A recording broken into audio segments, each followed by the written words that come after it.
ముందుగా ఏదైతే ఈ మ్యాచ్ సర్వేపల్లి రాధాకృష్ణన్ గారి పేరు మీద ప్రారంభించడం జరిగింది కాబట్టి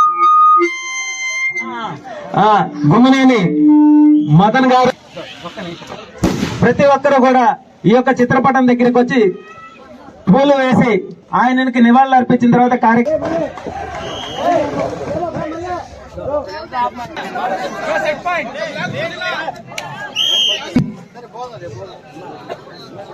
ఆడియన్స్ లైనింగ్ మాత్రం కొద్దిగా దూరంగా ఉండండి. All the best. Your team మధ్యలో ఇబ్బంది పెడుతున్నాం. All the best.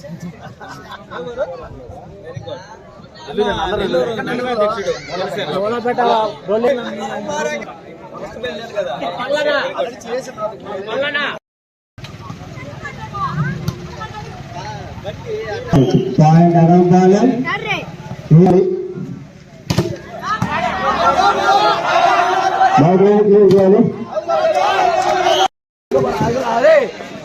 బైక్ రండి, క్లియర్ చేయండి. స్టేజ్ పక్క బైక్ వెనక పెట్టుకోండి.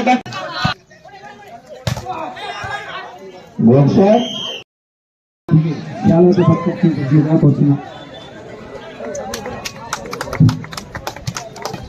ఆత్మకూరు నగరం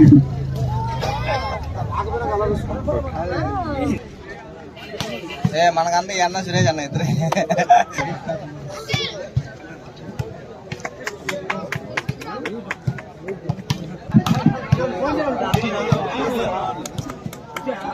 ఇటు మనకి అన్నదండలు ఉంటూ ఎన్నంటి ఉంటూ వాళ్ళ మరియు మంచి వ్యక్తి. ఈరోజు మా సర్వేపల్లి నియోజకవర్గ సమన్వయకర్త శ్రీ బొబ్బేపల్లి సురేష్ గారు, అదేవిధంగా మా ఇక్కడ AMC chairman AMC director Shri Vani గారి ఆహ్వానం మేరకు ఈ రోజు ఇక్కడ ఈ కార్యక్రమానికి రావడం జరిగింది.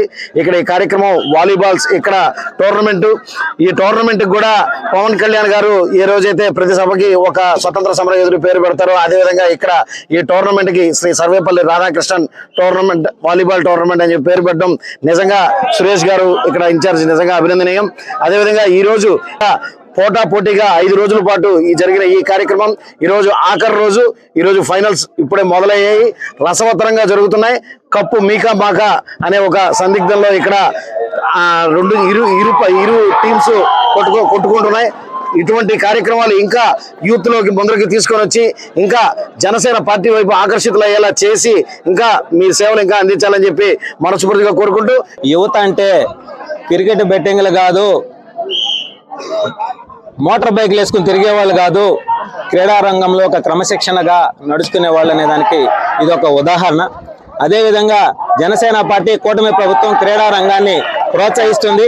గత 2025లో ఇదే విధంగా నియోజకవర్గ స్థాయిలో పెట్టాం.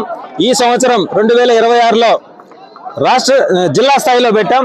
రాబోయే 2027లో రాష్ట్ర స్థాయిలో పెట్టి ఎవరైతే 1-2 బహుమతులు తీసుకుంటారో వాళ్ళందరినీ కూడా మా అధినేత డిప్యూటీ సీఎం పవన్ కళ్యాణ్ గారి ద్వారా వాళ్ళకి బహుమతులు ఇచ్చే విధంగా నేను ప్రయత్నం చేస్తానని చెప్పి మనస్ఫూర్తిగా తెలియజేస్తూ